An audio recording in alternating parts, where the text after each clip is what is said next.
नारियल फोड़ करके क्रेडिट लेने का काम करते हैं।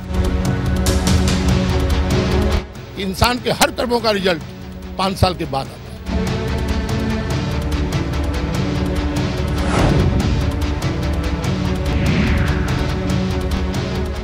आप देख रहे हैं मेरे साथ मुंबई की आवाज। आज हम बात कर रहे हैं मोदी सरकार और बजट की। बजट को लेकर मुंबई के लोग क्या सोचते हैं वही जानने की कोशिश है। मुंबई में लोकल ट्रेन भी चलती है, रेलवे की बात हो या आम बजट की बात हो, आप किस तरह से चाहते हैं, क्या चाहते हैं आपकी सरकार से? सरकार से ये उम्मीद करना चाहते थे कि अच्छे दिन आएंगे, ये है तो कम से कम कुछ तो दिखता। 100% में 5% भी दिखता तो ये होता कि हाँ अच्छी उम्मीद है, लेकिन अभी तक कोई नहीं। जितनी भी उम्मीद थी सब थोथा निकला, कोई खास वो नहीं हुआ। सिवाय महंगाई दिन पे दिन बढ़ने के, इसके पहले थोड़ा कुछ राहत भी थी, वापिस बढ़ता घटता था, लेकिन अभी जो बढ़ जाता तो घटने का नाम ही नहीं ले रहा। यानी बजट से आपको बहुत खुशी नहीं हुई? नहीं। तो आपको लगता है कि इस तरह की जब व्यवस्था होगी तो अगली बार कोई और सरकार आ जाएगी? अभी इसका तो अब आगे क्या होता है वो तो वही जानते हैं, लेकिन ज्यादातर उम्मीद ये है कि कोई भी बदलाव होने वाला नहीं। आपकी ऐसी सरकार रहे या दूसरी रहे, अब महंगाई सिवाय बढ़ने की घटने का नाम नहीं ले रही। आपकी कुछ ऐसी चाहत है जिसको आप पूरा करना चाहते हैं? ऐसा कोई नहीं, जो अगर जो है कि आम पब्लिक अगर खुश रहेगी तो आदमी हर जगह अमन चमन रहेगा, और जो पब्लिक ही खुशी नहीं रहेगी अब गरीब वही नहीं रहेगा। अमीरों को थोड़ा बहुत राहत है, लेकिन गरीबों को सिवाय और परेशानी के बढ़ने के सिवाय घटने का नाम नहीं ले रही। यानी इनके कहने का जो पूरा मर्म है उसको अगर शेर में बयां किया जाए तो शायद ऐसा कह सकते हैं हम कि फूलों की खामोशी से जाहिर ये हो रहा है। फूलों की खामोशी से, खामोशी में इन सारे लोगों की तस्वीरें दिखाइए। देव आनंद साहब, आप कैमरामैन हैं और आपको पता है कि हर भाव का एक अपना मतलब होता है। फूलों की खामोशी से जाहिर ये हो रहा है कि इस चमन का माली फिर खार बो रहा है। तो मोदी सरकार को लेकर, बजट को लेकर जो जनता की उम्मीद है, जनता की जो भावना है, जज्बा है, उसको हम बयान करने की कोशिश कर रहे हैं। गोरेगांव वेस्ट का इलाका है और मुंबई की आवाज़ के जरिए आज हम यही जानने की कोशिश कर रहे हैं कि आम आदमी की जो परेशानी होती है उसको समझने की कोशिश आखिर क्यों नहीं की जाती सरकार की तरफ से, व्यवस्था की तरफ से। और हर कोई अपने तरीके से सरकार को कोसता है, क्योंकि कोसने का मतलब ही होता है कि आप खुश नहीं हैं। लेकिन आज हम बात कर रहे हैं बजट को लेकर मुंबई के लोग क्या सोचते हैं। आपने बहुत सारी तस्वीरें देखी होंगी देश में, दुनिया में।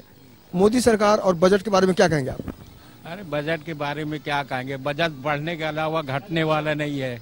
रेलवे, लालू प्रसाद यादव रेलवे मंत्री थे तो 1 रुपया 2 रुपया घटता रहा, और इनके राज में 15 रुपया 20 रुपया हर महीने बढ़ता है। वो बजट में क्या 2 महीने 3 महीने पे बढ़ता है, तो उसके लिए क्या बोले, उनसे क्या निराशा रखे।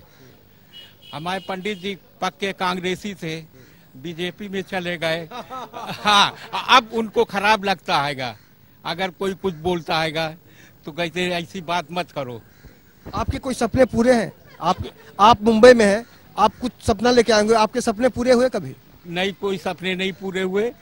बच्चों को पहले फ्रूट लेके जाते रहे, अब फ्रूट लेने को पैसा ही नहीं पॉकेट में, तो क्या लेके जाएंगे। इतनी महंगाई हो गई है और कमाई उतनी होती नहीं। एक पिता की जो बेबसी है, बच्चों के लिए पहले फ्रूट लेके जाते थे, आज जेब में पैसे नहीं होते, बच्चों को खुश नहीं रख पा रहे हैं। इसको कभी सरकार समझने की कोशिश करेगी? ये भी गंभीर और शोध करने का विषय है। आपने सरकार से कुछ उम्मीद की होगी, इसलिए तो मोदी साहब की सरकार आई। बजट को आप किस नजरिए से देखते हैं और क्या उम्मीद है आपकी? ऐसा है कि मध्यम वर्गीय लोग ही रेल से यात्रा करते हैं, लेकिन रेल में ये पोजीशन है कि आज टिकट के लिए इतनी तकलीफ है। 4 महीने के पहले बुकिंग कराइए और उसके बाद भी आदमी को टिकट नहीं मिलता कन्फर्म, और वेटिंग टिकट मिलता है, और यात्रा इतनी दुखद हो जाती है कि हम तो रेल मंत्री से ये सिफारिश करेंगे कि इसके बारे में कुछ ऐसी व्यवस्था करें कि लोगों को इसका सुख मिले। यानी प्रभु जी होकर भी वो समस्याओं का समाधान नहीं कर पा रहे हैं। हाँ, प्रभु जी की तो यही माया है, प्रभु जी होकर के, और प्रभु जी क्या है, अपने सेवकों का कुछ भी भला नहीं कर पा रहे हैं। आपको क्या लगता है प्रभु जी के कामकाज से आपको कभी संतुष्टि हुई या कुछ कहना चाहेंगे उनसे? संतुष्टि देखिए, जब तक कोई कार्य होता नहीं है तब तक संतुष्टि नहीं होती है।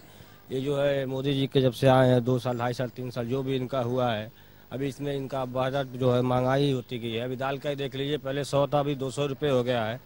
इस पे आदमी पढ़ाई की भी महंगाई बढ़ता जा रहा है, अपना रेल का टिकट का भाड़ा बढ़ता जा रहा है, वेटिंग का भी जो बहुत प्रॉब्लम हो रहा है। पर जो गाड़ी है, गाड़ी की बढ़ाने की बात नहीं हो रही है कि यूपी से मुंबई तक का भी कोई गाड़ी का भी बढ़ाएं, उस पर कोच एक्स्ट्रा कोच लगवाएं, ऐसा भी कुछ करें कि जनरल का भी कुछ ऐसा व्यवस्था करें कि आदमी आया जाए आराम से, कोई भी ऐसा दिक्कत परेशानी ना हो। इन सबको देखते हुए भी आई कहना पड़ेगा भी जो कहना है मोदी जी। हमको देखिए किसी भी वो से नहीं। मोदी जी ने अक्सर कहा है कि भारत सबसे युवा देश है, 65% लोग जो है युवा हैं, यानी सबसे पूरी दुनिया में सबसे यंग कंट्री है इंडिया। आपको लगता है कि इंडिया को 3 नाम से जाना जाता है? आपको कौन सा नाम पसंद है, इंडिया, भारत या हिंदुस्तान? हमको तो भाई तीनों नाम पसंद है। तीनों नाम से हमारा नाम भारतवर्ष ही है, सबसे अच्छा नाम है।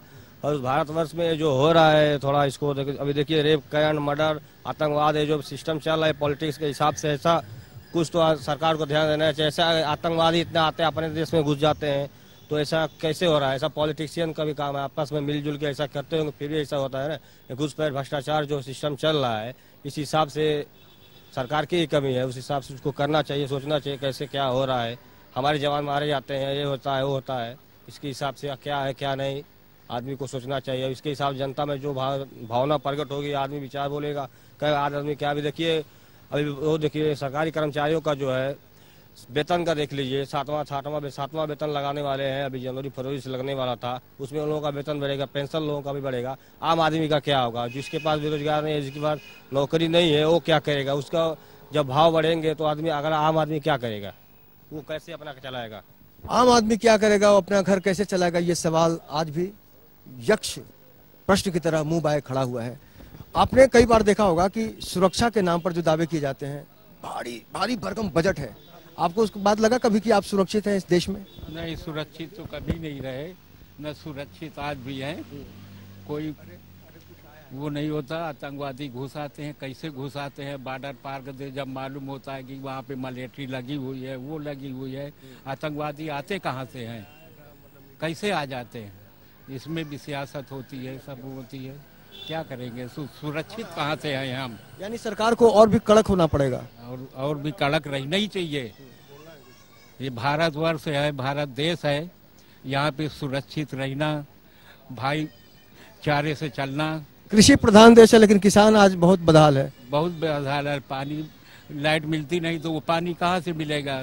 खेती सूख रही है, वो रही तो परेशान नहीं होगा किसान?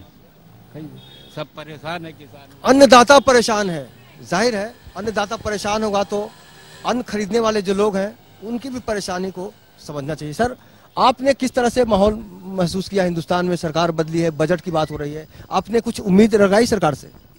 ऐसा है कि इससे पहले जो सरकार था वो अच्छा था।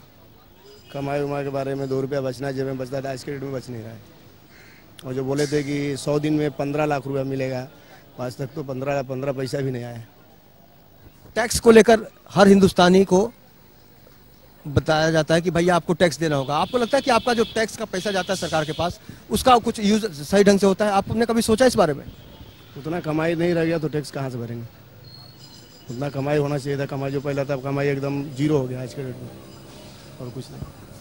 कमाई हो तब तो टैक्स भरे।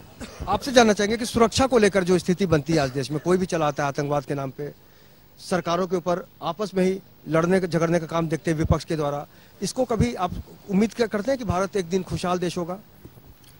ऐसा है, सुरक्षा के मामले में जब तक सरकार कड़क नहीं होगी, सरकार उस पर एक्शन सही नहीं लेगी, तब तक तो ये लड़ाइयाँ चलती रहेगी और एक दूसरे से विरोध पैदा किया जाएगा।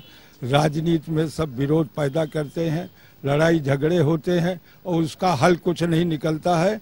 2-4 लोगों का क्या है, मारे जाते हैं, उनका अंत होता है। इसके अलावा इसका कोई भी सही जो प्रभाव पड़ना चाहिए वो नहीं हो पाता है। आपको लगता है कि बजट में इस बात का खास ध्यान रखना चाहिए कि ये जो सवाल है उस पर हम बात ना करें? बजट में तो क्या है, रेलवे के बारे में तो ये जरूर ध्यान रखना है कि मध्यम वर्गीय लोग जो रेलवे से सफ़र करते हैं उनको कुछ सुविधाएं मिले, उनको कुछ साधन सही मिले। 4 महीने पहले बुक कराते हैं, उसके बाद भी उनका टिकट कभी कंफर्म होता नहीं। और टिकट मिलता नहीं।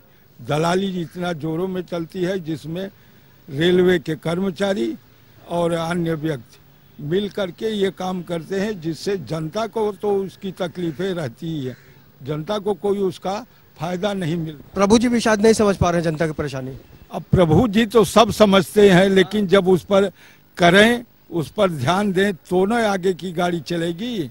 वो उनके ऊपर है कि लोगों को क्या तकलीफें हो रही हैं, उसका अंत कैसे होगा, और वो उनके विचार करने वाली चीज है। हम लोग तो अपना कहेंगे ही। हर तरीके से लोगों ने अपनी भावनाओं का इजहार किया। आप युवा हैं संजय, आपने क्या महसूस किया अभी जितनी भी बातचीत हम लोगों ने की? अगर आपसे निष्कर्ष निकालने की बात करें तो आपने क्या महसूस किया कि वाकई आम आदमी के अंदर जो भावना है उसको लेकर हम आशा व्यक्त करें या निराशा व्यक्त करें? क्या लगा आपको? जैसे कि सुरक्षा पे आपने अभी चर्चा किया, ये लोगों का जानने के बाद में, और मेरे जहन में भी एक चीज़ है कि आज एक नॉर्मल पुलिस स्टेशन में अगर हमें जाके कुछ कंप्लेन लिखानी होती तो इतनी इंक्वायरी होती कि हम आतंकवादी हैं। उसके बावजूद भी प्रशासन हमारे साथ इस तरह से व्यवहार करता है कि हम उम्मीद ही नहीं कर सकते हैं। आज सेना के बॉर्डर पे इतने लोग वहाँ पे आते जाते रहते हैं, अगर इतनी ही इंक्वायरी वो वहाँ पे करे तो आज हमारा देश सुरक्षित हो जाए। दूसरी बात थी शिक्षा के ऊपर से, आज इंटरनेशनल स्कूलों को इन्होंने काफ़ी हद तक बढ़ावा दे रखा है कि इंग्लिश पढ़े, ये करे वो करे। इससे हमारी हिंदुस्तान की सभ्यता तो जा ही रही है, लेकिन इंग्लिश पढ़ाना भी आजकल जरूरी हो गया है। लेकिन उस इंग्लिश को पढ़ाने के लिए एक मध्यम वर्ग का कोई भी बंदा अपने बच्चों को नहीं पढ़ा सकता, क्योंकि वहाँ जाते ही पहले तो 50,000 लाख रुपया डोनेशन की बात होती है। यहाँ पे शिक्षा खत्म है। फिर मुद्दा आता है किसानों के ऊपर। आज वो कहते हैं कि आप ये मत उगाइए, वो मत उगाइए, हार्जेनिक चीज़ें लाई हैं। हार्जेनिक चीज़ें भी लाने के लिए तैयार है, लेकिन उनके पास वो कैपेबल तो होने चाहिए खरीदने। अस्पतालों की भी स्थिति बहुत सही नहीं है। बहुत सही नहीं है सर। अस्पतालों में तो वो हाल है कि जैसे भेड़ बकरियों को एक एक घर बना देते हो और ठंडी का मौसम आया तो उसमें ढकेल दें। इस तरह से तो बीएमसी हॉस्पिटल और म्यूनिसिपैलिटी स्कूलों की जो हाल है आप देखेंगे तो बस से बदतर है। वहाँ पे एक मध्यम वर्ग का भी ये चाहेगा कि मेरा बच्चा अच्छी एजुकेशन ले, अच्छी चीज ले, लेकिन उसकी सुविधाएं कौन देगी? सरकार की है, ये बनती है। तो इसमें बहुत सारी चीजें हैं जो ध्यान देना पड़ेगा। और नई नौजवानों की पीढ़ी जो है, युवा वर्ग के लोग, आज इन्हें एंड्रॉयड फ़ोन दे दिया जा रहा है। एंड्रॉयड फ़ोन 25-20 हज़ार के आ रहे हैं। अच्छा, उसके साथ अभी तक तो 1G और 2G था, अब वो 4G लॉन्च कर रहे हैं। और पैसा जो हम 200 देते थे आप 400 रुपया दे रहे हैं। ले तो रहे हैं, सुविधाएं बड़ी अच्छी है, लेकिन उस सुविधाओं में आज हमें मध्यम वर्ग को भी ध्यान दे के वो चीज़ करनी पड़ेगी। आज सादे मोबाइल ख़त्म कर दे रहे हैं धीरे धीरे, एंड्रॉयड ला रहे हैं। एंड्रॉयड ला रहे हो तो उसके लिए जो रिचार्ज है वो पैकेज तो कम करो, जितने की मुर्गी नहीं उतने का मसाला। बजट से कुछ उम्मीद है या फिर आप कुछ ज़्यादा एक्साइटेड नहीं हो पा रहे हैं? बजट से ऐसा है कि सर एक्साइटेड वाली जो बात है वो बजट में नहीं है। ट्रेन तो इन्होंने चालू कर दिया, AC वाले ये वाले, लेकिन उसमें जाएगा कौन? बिजनेस क्लास वाले। वही जो ट्रेन उन्होंने चालू किया वही ट्रेन हमारे मध्य वर्ग के जो रिजर्वेशन वाले हैं उनमें अगर 2-2 4-4 बोगियाँ बढ़ा देते तो शायद समस्या दूर होती। और निराशा तो है ही है। आने वाले दिनों में देखते हैं ये सरकार हमारे लिए क्या कर सकती है, यही उम्मीद लगाए हैं। तो बस बाकी का जो कार्यकाल है मोदी साहब की सरकार का, अब उससे कुछ चंद उम्मीदें बची हुई हैं कि वाकई उसमें अगर आम आदमी की भावनाओं को समझने का काम करती है सरकार तो कहा जा सकता है कि दिन अच्छे आ सकते हैं। लेकिन अभी तक की जो भी बातचीत थी उसको देखकर कहा जा सकता है कि जनता अभी भी खुश नहीं है। अब सरकार अपने बजट में इस दुख को कैसे सुख में बदलती है ये देखना होगा और इसके लिए थोड़ा इंतजार करना होगा। आज के मुंबई की आवाज़ में वक्त चूंकि कम है, इसके लिए आपसे विदा लेंगे। कल फिर मिलेंगे आपसे किसी अलग इलाके में किसी अलग विषय के साथ। अगर आपके आसपास भी कोई समस्या है तो आप हमें फ़ोन करिए। आपके टीवी स्क्रीन पर हमारा नंबर फ्लैश हो रहा है। तो मुझे मेरे कैमरामैन देव आनंद सिंह के साथ अविंद्र आशुतोष को दीजिए इजाज़त। नमस्कार।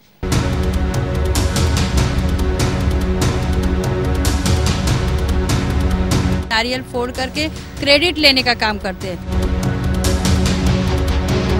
इंसान के हर कर्मों का रिजल्ट 5 साल के बाद आता है।